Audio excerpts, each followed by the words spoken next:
Wala dito po to sa ano, sir. Basta masigurado mo sa akin na mag-dispatch mo kung ba yung sinasabi ko. Ang susunod na programa ay rated PG.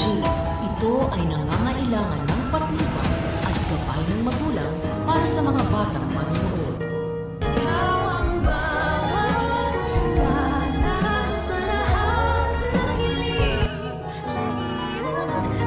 Dito di ba dito nakalagay yung babaeng patayin nakaraan?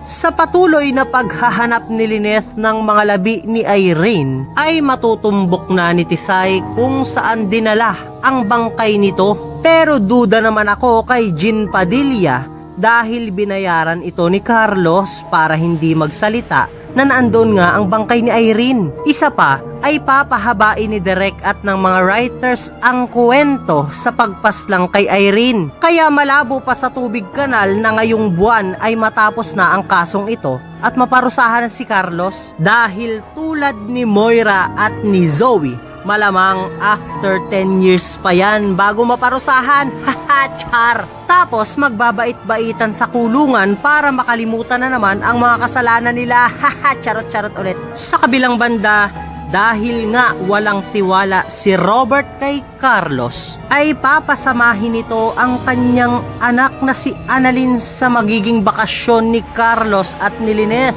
Hay nako naman Robert, ipapahamak mo na naman yung anak mong si Annalyn. Imbis na kahit papaano ay nawalan din ng problema yung bata kahit na saglit lang ay bibigyan mo na naman. Eh kung igaya ni Carlos si Lynette at Annalyn kay Irene, tapos mabalitaan mong tigok na rin sila at paanod-anod na lang sa creek, ano na naman kayang gagawin mo? Ba't hindi ikaw ang sumama kay Carlos at kay Lynette para maipagtanggol mo si Tisay? Total, kasalanan mo rin naman kung bakit nakasal yung dalawang yan. Kaya tuloy naniniwala si Lynette sa peking kasal nila ni Carlos. At saka Robert, ikaw ang dapat sumama doon dahil wala ka namang ginagawa dyan, may amnesia ka lang na napakatagal na hindi pa gumagaling. Pero kung sa bagay, kay Moira nga wala kang nagawa, kay Carlos pa kaya, malamang mas malakas sa'yo yon, lampa ka kaya. Haha, char!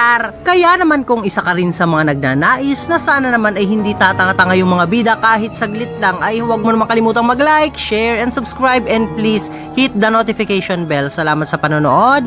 Paalam!